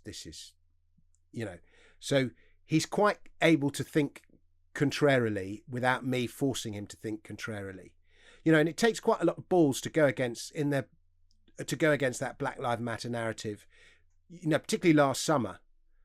It really does take to stand up to it. So, I admire him for doing that. And I think he thinks a lot of what he's taught in economics, and it's all Keynesian bullshit he's taught. And I've looked at all the professors there, and they're all, left-wing nut jobs. And so, but I just hope, he'll discover the whole Austrian stuff as he gets older, and it'll make sense to him. But my sort of instruction was him just play the game. If they argue for some left thing, just repeat their ideology back at them. You'll get better marks that way, and then you can learn the true stuff later on. Yeah, it's funny that influence you can have on your own children. Well, tell me the gold thing. I wrote a film called Four Horsemen, which was very popular a few years ago, and it's a Bible for a lot of people, and it's all about the global financial crisis and how we're going to save the world. I narrated it as well, and if we're going to save the world, we need to change our system of money. I think it did a really good job in educating people about the flaws of our money system and what it leads to and so on. And it was very successful. And as a result of that, I wrote my first book, Life After the State. And I'm pretty sure Life After the, and the whole argument of Life After the State is we need to take control. Governments lead to lose control of the money system, and while they have power over money and while they have the power to create money, their role in our lives will be too big. Hold on, when did you write that? Life After the State, 2012, 2013. Right, okay. Four Horsemen was about 2011, 2012. Were you already exposed to Bitcoin when you wrote Life After the State? I got my first email about Bitcoin in December 2010 when it was 22 cents. Oh, man. Let's not do that conversation. Don't get me on. I mean, I've done really well out of Bitcoin, but I should be a billionaire and I'm not. Well, we all have that story. Yeah, I mean, exactly. And I had quite a few. I mean, like, I've got sidetracked again, but it was 22 cents, and I remember reading the email, and it was about an article in PC World. It was like one of the first articles about it. I thought, oh, that sounds like a good idea, and then I forgot about it. But because of the Four Horsemen, and because I had my column in Money Week when I'd been twatting on about gold and fiat money for 7 or 8 years, and I had a big podcast at the time, loads of people going, you've got to look at this thing called Bitcoin. You've got to look at this thing called Bitcoin. And then people started sending me them. But at the time, gold and gold shares were doing so well. I was like, yeah, but it's all gold. They should invent a gold-backed Bitcoin, and that'll be fine. That's going to solve it. Really, just totally didn't get it. But then people started, so I built up quite a reasonable haul by people trying to get me into it. And then I watched the price, and it kept doubling. It was like $1 to $2, $2 to $4, $4 to $8. I'm not fucking buying this. I'm not buying something after it's doubled like that. Yeah. And so I kept thinking like that. And then they invented these physical bitcoins. I remember they had these physical bitcoins. Is it Cicacious coins? I can't remember what they're called. Yeah. And they were on eBay, and they were like $18, $15 or something, and Bitcoin itself was trading around $15. I forget the precise amount. And I was like, okay, I understand physical Bitcoins. I'm going to buy physical Bitcoins. So I started sticking in stink bids on eBay. I always try and be clever on auctions. And of course, the ones on eBay went for a premium to what the Bitcoin price is. So I was like, I'm not buying. That's just rip-off. So I kept missing it. It kept doubling. And then eventually I was like, but I still had quite a decent hoard just for people giving to me. And then I got a few. And then that was it. I think it went to $32. 32, yeah. And then it went all the way back to like $2 or something. And I was like, it's fucked. I'm not buying that. Oh, what a fucking idiot. I did the same. But mine was 2013. Okay, but then it went, I think it went from 32, and then it went to like, I missed it again, basically. It was so quick. When it moves so quickly. And then it went all the way to 1,000, the same price. It was like to $1,200 or something. It was the same price. That was 17. No, sorry, that was 2013. Yeah. And at that point, I was like, oh my God, I've got to write a book. And in Life After the State, which I wrote 2012, there was like 2 or 3 pages about Bitcoin. And I said, if we're going to save the world, we need to change our system of money. And it's gold. Maybe it's this new thing called Bitcoin. 2 or 3 pages about Bitcoin. And that'll be I'm sure that is the first mention of Bitcoin in a proper book, Life After the State. And then literally as Life After the State was then published, Bitcoin then went to $1,200. And I was like, fuck, I've got to make up for the fact that I've missed the Bitcoin boat by being like the guru about Bitcoin. So I wrote that, Bitcoin, the Future of Money, in 2014. And I'm sure that's the first book about Bitcoin from a recognized publisher. And it came out in that first crypto winter when Bitcoin went from 1,200 to like 200. And everyone was in despair. They'd given up on Bitcoin. And I remember we tried to get it published in America, and the Americans were like, no, Bitcoin's over. We've got another book about Bitcoin coming out next year, which was that Nathaniel Popper book, Digital Gold or something. Yeah, Digital Gold, yeah. So they were like, no, we've already got the Bitcoin book. So it never got proper release in America. So it never, I never. But the book was written as a catch-up trade. I thought I'll become the guru about Bitcoin, even though I haven't made as much money out of it. And then when the book came out, and then I obviously became a sort of target in the space, and I got hacked. Oh. And I remember I went to this big Bitcoin dinner, and everyone at the Bitcoin dinner got hacked. And so my whole little fortune that I did have, even that went. And so I've got this, I mean, I've since bought back in, and I'm doing very well, and I've had lots of great speech and everything else. But I'm afraid I'm in the category, like I read yesterday about this guy, the first big hack in Bitcoin. He had $500,000 worth of Bitcoin nicked, but that was 25,000 Bitcoins. Jesus. Now, 25,000 Bitcoins would be over $1 billion worth. Yeah. Now, because I got hacked and I lost my, what would be several £1 million worth today, when it went to $20,000, I used to wake up and have sleepless nights of regret about how rich I could have been. Probably it would have been tens of millions. But imagine being one of those guys who lost 25,000 coins, or one of the people in MT Gox. They were right. They bought their Bitcoins. They got in early. They saw it coming, and they had them nicked. And there are people who've committed suicide as a result of this. Well, there's that British guy who's got it all in the tip. Yeah, well, exactly. 7,000 Bitcoin in a tip. Yeah, well, he's become a Bitcoin Cash advocate, so it does terrible things to you. And but he's still fine. He still loves it, and he works in the space. But all those people that had their coins stolen one way or another, or there are people who bought at 50 cents and sold at $5 and made 10 times their money. Look, whoa, what mistake! Oops. So this is why the whole hodl narrative has come around, because you just do not sell. Even like I tried to be clever the other day.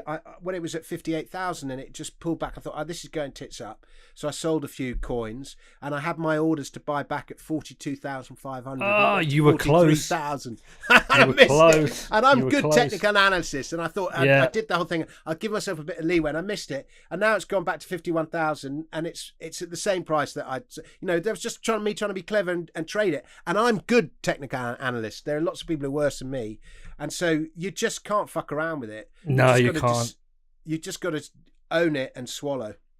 Yeah, I had back in 2017. I had at one point. So you had 150 Bitcoins, didn't you? Well, it was a bit more. It was about 180, but that's not just in Bitcoin. That's in Bitcoin or altcoins valued in Bitcoin. Yeah. Okay. And then I bought $500,000 of mining equipment and lost money on that. And then I ended up the shitcoins having to sell them at a loss. And then I was stuck in this contract for my mining where I was having to pay off in Bitcoin, and I lost the majority of it. But like, I've rebuilt myself. I'm okay. I accept it. Like, it's gone. Yeah. I missed it. I wish I'd done something different, but I'm certainly prepared different now for this year. I mean, I've bought a fair amount. I put all the podcast profits into Bitcoin. I've bought a good amount over 10,000. I bought a few at 17,500 with a bank loan, which was funny. Pissed a few people off when I said I lied. I saw that. That made me like, was that the Lloyd's thing? Yeah, what it was is basically I had to go. I can't remember what the reason was, but just say I had to go and get some money out of the bank once. I had to get some, and say it was for a car or pay a decorator, and it was cash, and I wanted like 3,000, 4,000. I went to the till to get it out, and they said, "Oh, well, can you tell us what it's for?" I was like, "No," and they said, "No, we need to know." I said, "Well, it's for coke and hookers." And I just decided from then on, I'm just going to lie. Every time the bank asks me something, I'm just going to lie. Every single time. So, when I took out my loan, they asked what it's for. I just lied. I'm always going to lie. It's none of your business. I've never missed a mortgage payment. I've never been in debt with you. I've always had my accounts in surplus. I've never complained. I've never done anything wrong. I'm probably not the perfect customer, because the perfect customer probably is in debt and does have an overdraft. And But I'm a good customer for 25 years, and it's just like none of your business. I'm not answering these questions. So when I took the loan, I did it, and then some people got really upset by it. Suddenly started defending the banks. You've committed fraud. I was thinking, what the fuck are you on about? Why are you even in Bitcoin? But yeah, so I did that. Was this the buyback loan, bounce back loan? No. This was just a loan. I woke up one morning and I'd seen the Sailor news that he was raising that first convertible note, and the Bitcoin price dipped down to 17,500. I was laying in bed with my laptop and I was like, let's just see how much money Lloyds will give me. Like immediately 35,000, and then immediately put it into Bitcoin. I think I said it was for a car. I mean, my defense is I'm actually going to be buying a car with the profits for my dad. So, I've kind of done what I said. But the point being, look, it's back to the point. Isn't it? It's a black Jaguar or something you're buying him. Yeah, well, he's always wanted a Jag. He could never afford it because he was always working so hard to put us through school. So, like, he can have that car. But the point being is, like, you get this. I think you have to go through a good 4 years of Bitcoin to understand how to Bitcoin. You have to go through the ups and the downs and make all the mistakes, and hopefully you don't make any more mistakes in the future. I saw some guy on Twitter about a month ago who managed to recover the keys for a wallet. Oh, that was great, wasn't it? Yeah, and like that is literally the best way you could have possibly invested in Bitcoin, and I'm really pleased for that guy. And if, by the way, if the person who hacked me wants to give me my coins back, I'd be very grateful for them if you've made all your millions. But I know I'm pretty good friends with a lot of OGs, and everyone's very, very shady. I'm pretty open about my mistakes, and I think a lot of OGs, the whole thing, you talk about Bitcoin, but not about how many you have or whatever the phrase is. And I wonder how many of them just never sold. And I don't believe it. And Martin Malmy, he told a good story about 50,000. He had He had 55,000 coins, so he'd be a billionaire twice over. Yeah, but he was saying, I mean, he dealt with it well in that story, but he still must have sleepless nights. Of course, but you have that all through. I mean, I could think, I wish I hadn't got married because my divorce cost me so much. I wish I hadn't done this job. Like, you couldn't have all those regrets. But I thought his story was really good because he said, I've got this flat. Like, my son at the moment is like, Dad, why don't you sell some, get yourself a car? He's always encouraging me. I was like, no, you need to hold on. But the other point is you might be buying yourself future, higher wealth in the future, but you're also losing time. So I've got no issue. Like, if the kids, once this lockdown's over, want to go on a really big, lovely holiday to, I don't know, somewhere in the Caribbean and get a nice villa out in the water, like, let's sell a bit of Bitcoin because you can have that memory, and we never know how much time we've got. What's the point of having millennial attitude? Well, I think you've got to live a little. Like, I mean, how rich? So let me ask you a question. Yeah. My dad died earlier this year, and he left each of my kids 10 grand. Mm-hmm. So they've each got 10 grand. Do I buy them each 10 grand's worth of Bitcoin at whatever the market price is at the time? Do I buy them stick it in an ISA and buy them a sensible portfolio of, FTSE 250 stocks or whatever? Do I just let them blow it on clothes or whatever? Or do my daughter wants to take the 10 grand and spend it on her year off? Which is the best option? Go travelling. Well, the best option is free choice, right?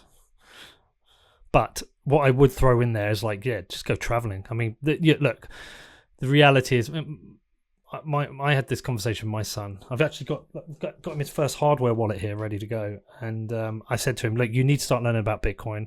Yeah, put some savings away. But also, the reality is, he said to me, Dad, I'm never going to have as much Bitcoin as you, so what's the point? I'm just going to get yours when you die.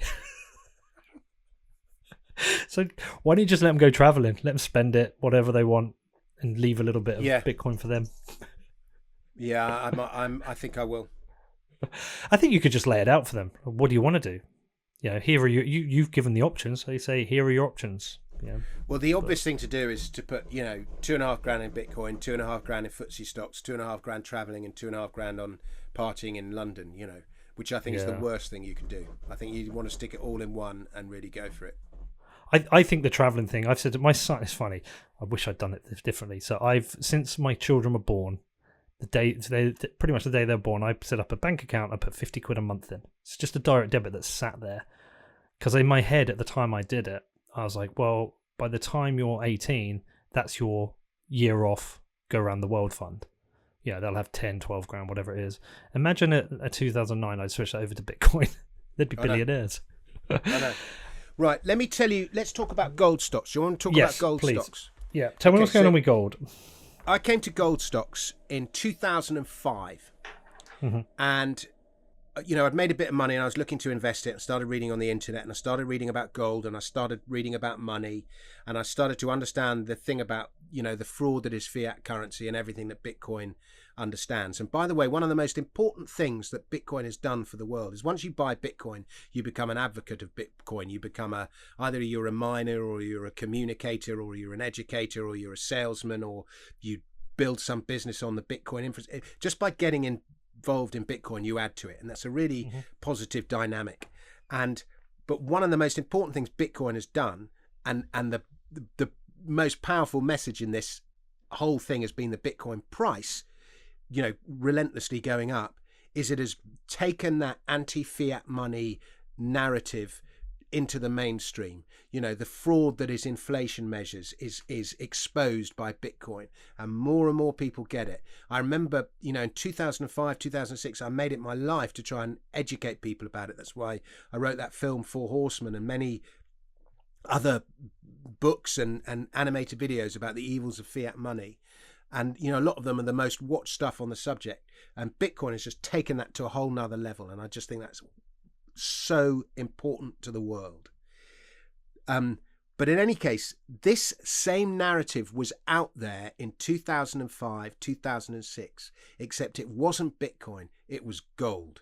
It was gold that was going to save us. We had to go back to gold. Gold is honest money. It is traditional money. It has no other its purpose in the world except to be wealth. It is the purest, most distilled store of wealth there is in the world. And we have and if you look at pictures, a brilliant picture of Putin holding up a gold bar like that and just staring at it. When you hold gold, it captivates you. There's an allure to it.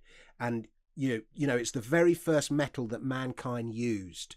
He used gold long before he used copper or tin or everything like that. He found nuggets in streams and so on, and he began to use it, and they'd use it as reward. And it was money in the Stone Age, effectively. And the first examples of human beings using gold are like 10 or 20,000 years older than any other metal. And I think we have an instinct for beauty, and we have the same instinct for gold.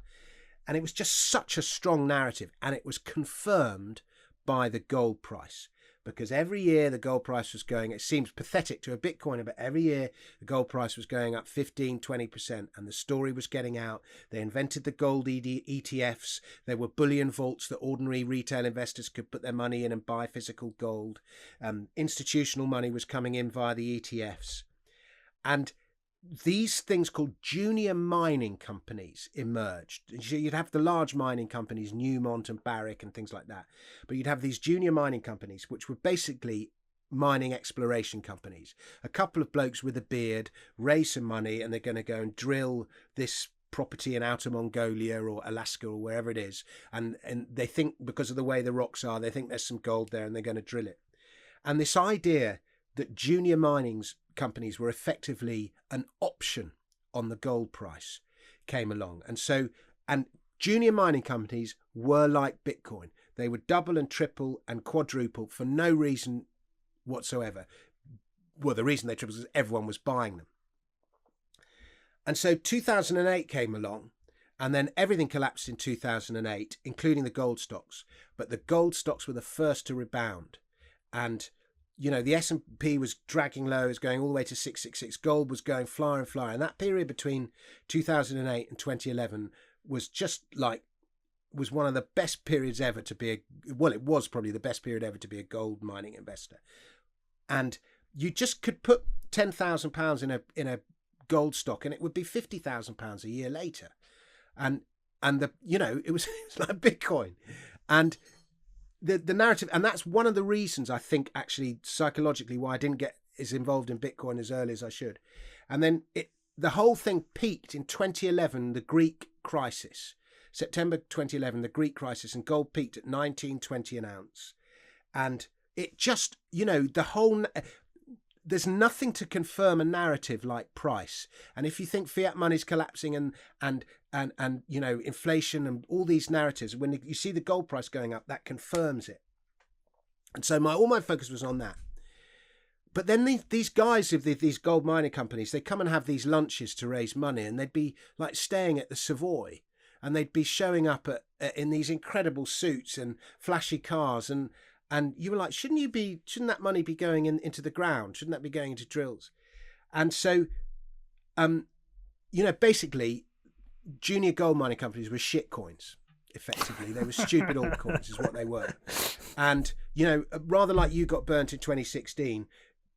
The market pulled back in 2012, and then 2013 the arse fell out of the market, and gold itself only pulled back it went from 1920 to like 1050, so it pulled back 45%, something like that.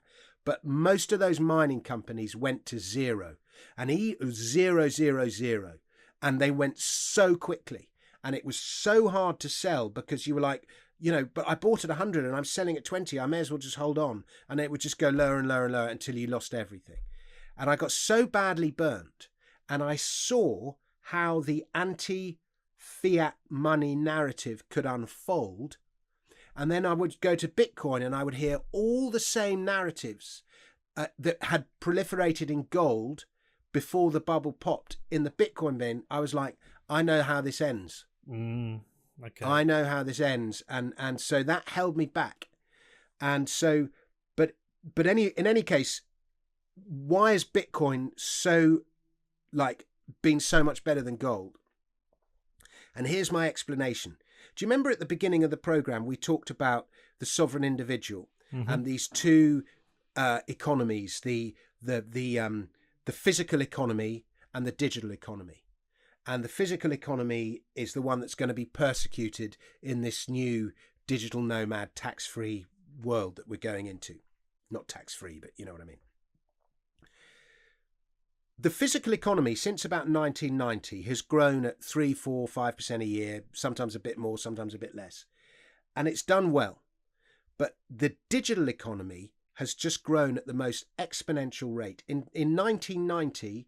the market cap of the 4 biggest companies in Silicon Valley today, compared to what it was in 1990, 30 years ago, it's over 100 times higher. And the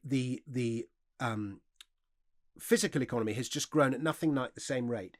And the reason for this is the scalability of digital technology. If I invent a brilliant app, the best app in the world, I can upload it to the App Store, and 1 billion people can download it, or 10 billion people can download it.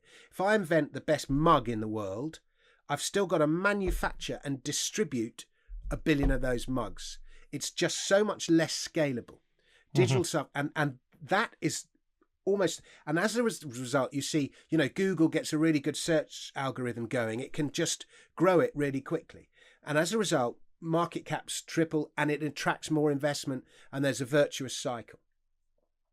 And so we've moved into a new age where the value is no longer in traditional value, farmland, mining companies, factories, all these kind of physical things. The value now is in Bitcoin, shares in technology companies, intellectual property, trademarks, all these non-tangible assets. That's where the new wealth is. Data. Data didn't even exist 40 years ago, and now suddenly everyone's talking about data like it's the new real estate. Data. And so the real wealth is to be found in the digital economy, and gold is the single most analog asset there is. It is so analog. I can take gold, I can smash gold into a layer that is an atom thick. 1 atom thick, but I cannot destroy it. All the gold that's ever been mined in all the world's history still exists. It's permanent, it is eternal, and it is pretty much utterly useless for anything else except to be a store of wealth. But its problem in this new digital age, it is an analog asset. And I'm convinced that that is why it's you can make all these arguments about, we had to go through a bear market to cure all the ills of the previous bull market, so 2011 to 2015, 2016, and then it's been pretty good since 2016. But, now the fiat narrative is owned by Bitcoin. And if I go to a gold conference, I'm 51 and I'd be the youngest person there. And when I was going to gold conferences 15 years ago, age 35, I was the youngest person there. When I was going to Bitcoin conferences 10 years ago, I was the oldest person there. So I'm in the sort of cutoff generation, but there's a generational gulf. You're on the cusp. Bitcoin and I'm on the cusp. There's a generational gulf between Bitcoin and gold, which is digital and analog, old and young.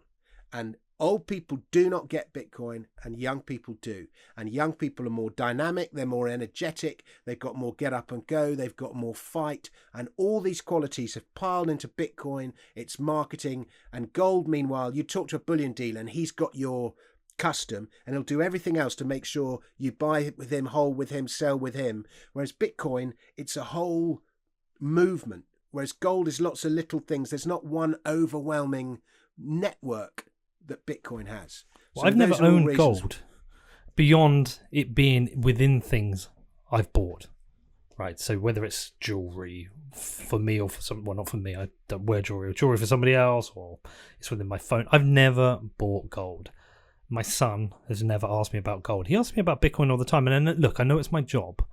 So he has that side interest. But at the same time, he was listening to Logan Paul the other day, his podcast, talking about Bitcoin and cryptocurrencies and NFTs. But he asks about it and he wants to own Bitcoin. He gets it. It makes sense to him in his world, in his life.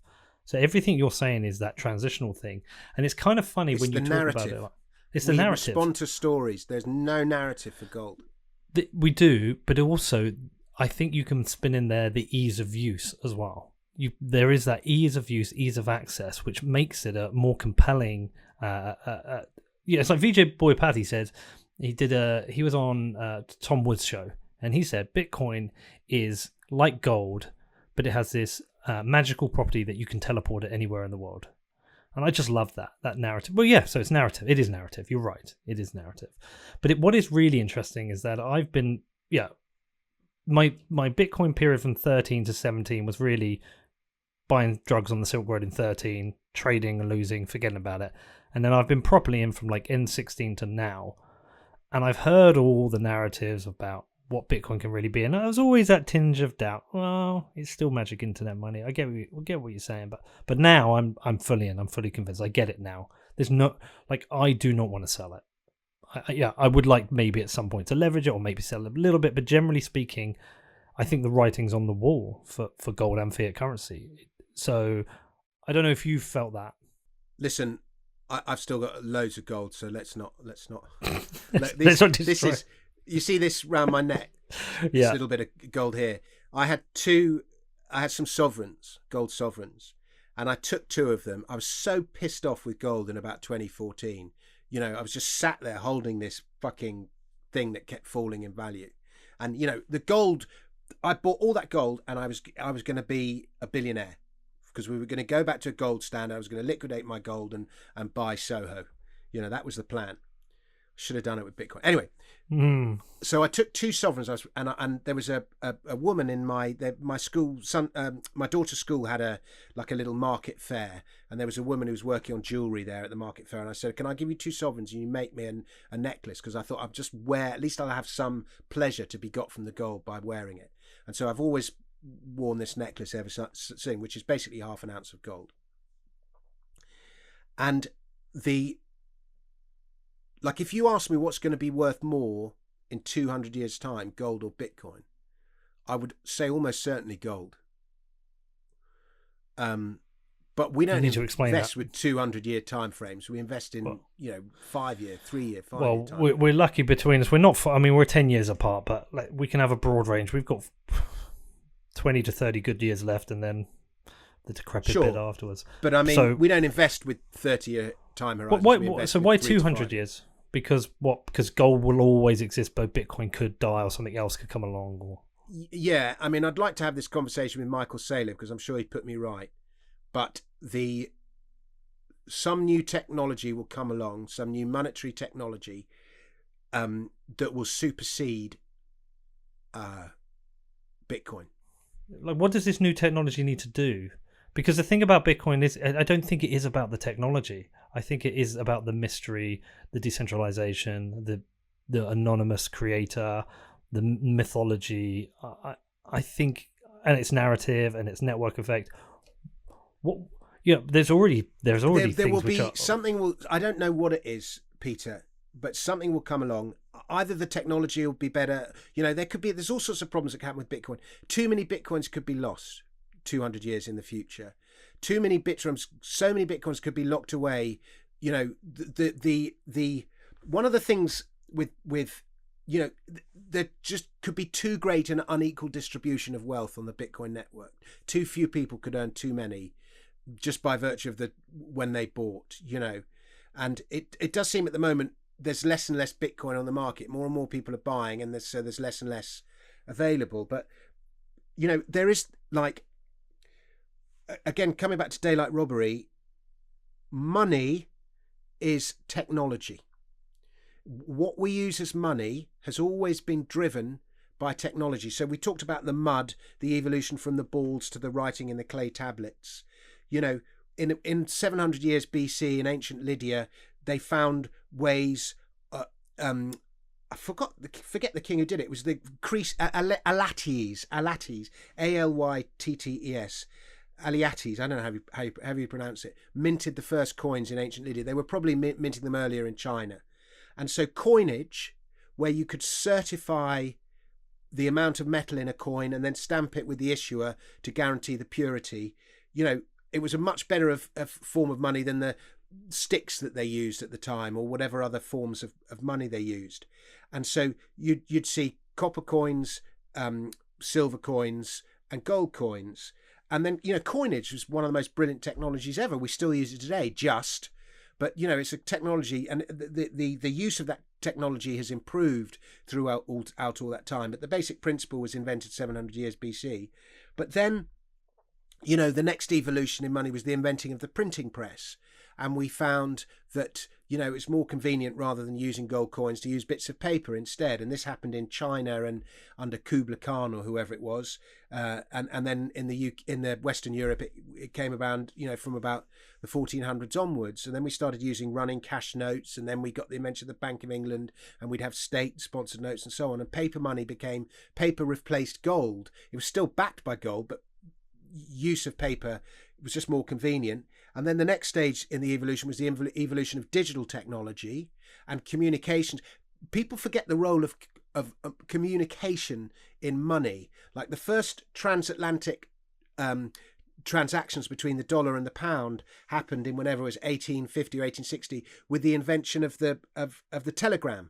And by telex, and the cable, that's where we get the expression cable from, but the cable went across and the money was transferred. It wasn't transferred across the table, but it was just acknowledged by both sides of the trade that money had now passed there. So there wasn't a physical passing of money, it was just a communication. So, when you hear this thing as, oh, well, gold's useless because you can't, if I want to port 100,000 £100 of gold from America to China, that's going to take me a warship and 20 years, and it's going to 20 days, and it's going to cost me this much. Well, no, you can still have the vault, and just the ownership can be transferred. It's quite perfectly doesn't work possible. out well for Venezuela with us holding their gold. Well, exactly, but yeah, there are all sorts of other issues to do with where the ownership is stored. I accept that, but the point being that the Bitcoin never moves. It's just the transfer of ownership is on the blockchain. It's logged on the blockchain. So now you own it. It's the same as the old stones of Yap. So the stones stayed where they were, but the ownership transferred in the ledger, which was in people's heads. So the same can apply to gold. So it's not totally redundant. It just badly needs to reinvent itself. But coming back to the money is tech thing.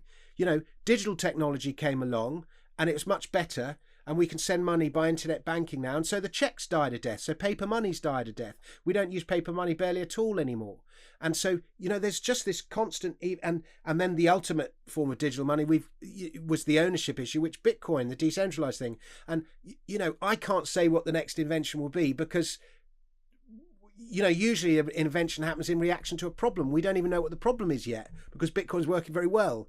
But problems will arise, and then something else will come along and replace it. And so that's why I say, gold is the money of last resort. It's the very first metal we ever used, and it'll probably be the last metal we ever use.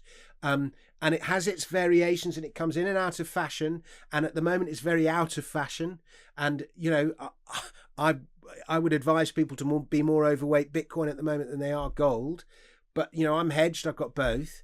But in 200 years' time, in 5 years' time, I'd bet on Bitcoin. But with a 200-year time frame, I'd bet on gold. But, what do I care about a 200-year time frame? Because I'm not going to be alive.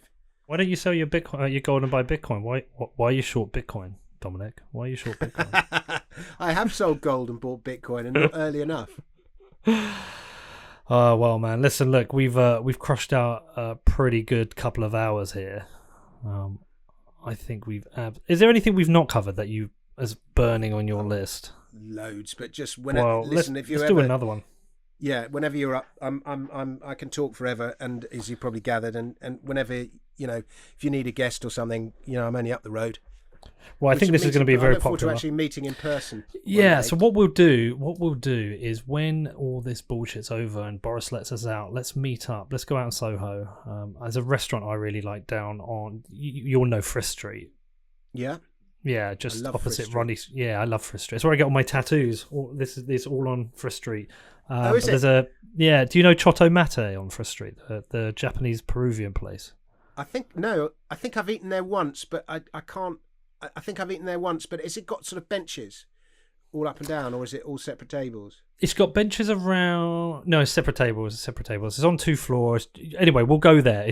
That's my favourite place in London. I'll take you there, and then we can go to Ronnie Scott's afterwards and have a drink. Sure, that'd be fun. We can go to the Groucho Club and be we can be like horrible media whores. And I'll go. Berwick Street is where I want to live. That's my favourite ever street. I mean, I would be anywhere, any of those places around there. What? How many tattoos have you got? 53, I think. You're kidding? I think so. 53. I've only got one, but I do want to get. Have you got a Bitcoin tattoo? No, I did think about that, and is that too religious? Yeah, and there's a couple of tattoos I've regretted in my life, and that's one I wear in the future. I might regret it. It's a bit like. I don't know. Having laser eyes on your Bitcoin. Why have you got a Bitcoin tattoo? No, I haven't, but I'm tempted to get one. I wanted to get one. Bitcoin fixes this. I can't remember. There was another one. I was talking to my girl. I've only got one, which is Professor Calculus from the Tintin books. But I want to get. I want to get one that says "Know thyself," but either in Greek or in Latin. But apparently that's really cliched. My girlfriend says her previous bloke had one of those on, so maybe I shouldn't get that one. I had a really witty idea for a tattoo, but I forget what it was. Usually the witty ones are the ones you probably regret. I've got certainly 3 or 4 I regret. That's why you just get more, so the shit ones get lost amongst the others. It is addictive, isn't it? It's like plastic surgery. You keep very addictive to get more. Yeah, although I haven't had any for a couple of years, so I am overdue to. They fucking hurt. That's the problem. And I went through a phase of about 2 years of getting them all the time. I was like, and then I started to get ill. I'd have one, and I'd have like a flu for 24 hours. You just feel terrible because was that the impurities getting in your bloodstream or something? No, I think it's the shock to the body, because essentially it's like a trauma when you have a tattoo because you're constantly attacking it with a needle. And I just think after a while my body was like, look, you need to have a break. So I am overdue getting one. I'm overdue any trip to Frisk Street. I haven't actually been into London since before the first lockdown. So it's come up to a year. And I'm 3 times. I used to be there. I used to be there every week. You said you went into London between the 2 lockdowns. Yes, you're right. I drove through London. London. Yeah, I was driving through Soho because what was I there for? The traffic is horrendous. Yeah, the traffic was, and they were that's, like... That's because nobody's using public transport because they don't want to get COVID. Well, but also they seem to have pedestrianised part of Soho. Oh yeah. And we were being routed around. But I haven't actually, when I say I haven't been out in London. You know, I just haven't been out. I haven't been like and had a drink, haven't been to a show. Look, I haven't done all the things we want to do. We'll go and get pissed and then get a tattoo. We'll get tattoos. We're going to see Jordan Tier at Frisk Street. We'll get tattoos. We'll get drunk. I'll bring my friend Tom, who I think you'll like, and we'll get some food. But look, this has been great. People are going to love this. I'm probably going to have you on very soon again to just talk shit for a couple of hours. And I mean, I'm really doing as many podcasts as possible at the moment because I'm trying to flog. Yeah, but promote this book. Yeah, Daylight Robbery. I mean, I've got it. People can check out Daylight. Love it, but Bitcoiners, it's only £3. This Shadow Punk Revolution. It's only an hour. It's only like 50 minutes long. Buy it for £3 on iTunes. Oh, for fuck's sake! I've just put a whole credit on that. Usually, I know it's £22 book. Do you know what? I pitched the price. It's too short, and it tells you what the price is. You can't put the prices, and because it's short, they pitched it £3, and everyone wastes a whole Audible credit on it, and then gets really resentful afterwards because it's so short. So don't use an Audible credit. Pay with money, and I've just done that. You'll get better value. Oh, well, listen. Well, you can always send it back. Well, I've got to let me finish When Money Dies, and I've then got to finish. I've got about a third to go on the Sovereign Individual, and then I will move on to Daylight Robbery. And every chance I'll probably say, okay, I need to have this conversation again, and we'll get back on. But I'll put the links in the show notes. Hopefully, people check them out. Go and check out the books, and yeah, once this lockdown bullshit ends, let's go out and grab a steak. Sure, love to.